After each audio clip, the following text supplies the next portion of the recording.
O Brasil quer se abrir ao mundo e quer se unir à Europa para isso.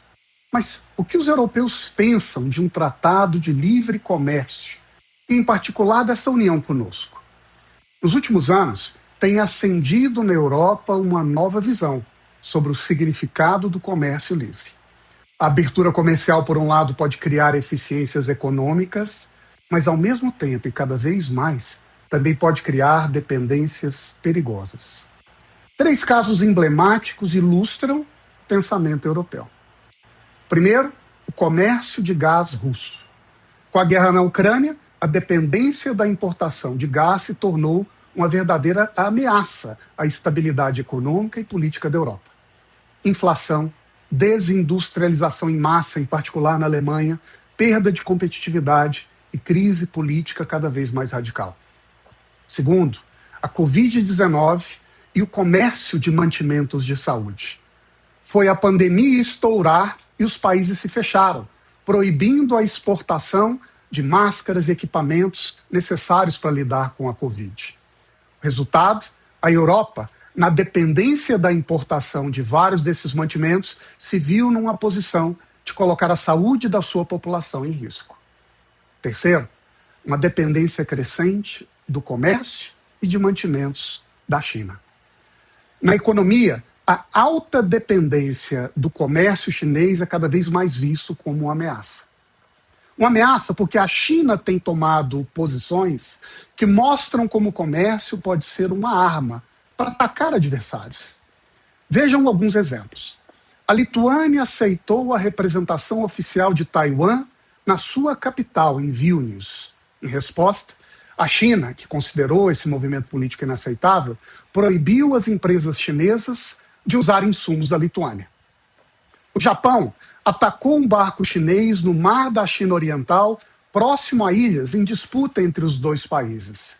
Em resposta, a China determinou a restrição na venda de materiais críticos, as chamadas terras raras, que são fundamentais para a indústria de alta tecnologia do Japão.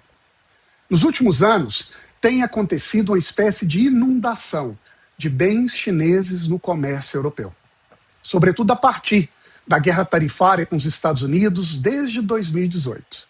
Os bens que foram tarifados em 25% pelos Estados Unidos caíram no comércio americano em 5%, mas tiveram um aumento de venda para a Europa em 77%. O exemplo mais conhecido são os carros elétricos chineses. Tudo isso, em suma, para a nova Europa é uma demonstração de que o comércio livre, sim, tem suas virtudes. Abre mercados, gera eficiências, mas pode também gerar ameaças e vulnerabilidades radicais. Comércio, por assim dizer, é algo perigoso e por isso a nova tônica europeia. De um lado, o velho continente precisa se abrir, celebrar parcerias, de onde possa vender e comprar mais barato. Mas, ao mesmo tempo, a Europa se ressente ou teme em se comprometer.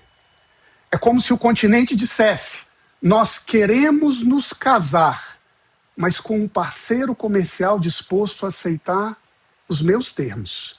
E que eu possa, a qualquer momento, diante de uma crise ou instabilidade, criar exceções ou controlar e administrar esse processo comercial.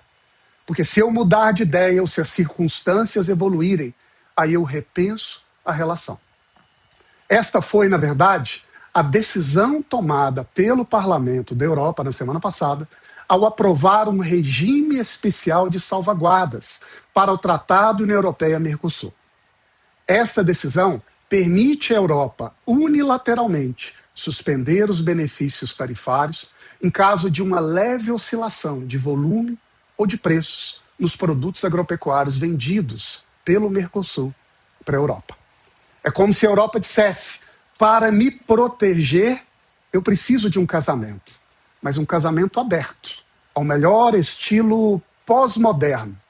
Eu me caso com você e podemos ter uma relação feliz, mas você precisa aceitar viver do meu jeito. A Europa, com seu histórico e as suas circunstâncias, tem os seus motivos e talvez tenha as suas razões. Quer se abrir sem depender. E nós? Estamos dispostos a assumir essa relação nestes termos? Esta é a pergunta que o Brasil, em particular, que o parlamento brasileiro, nos próximos dias, talvez devesse fazer.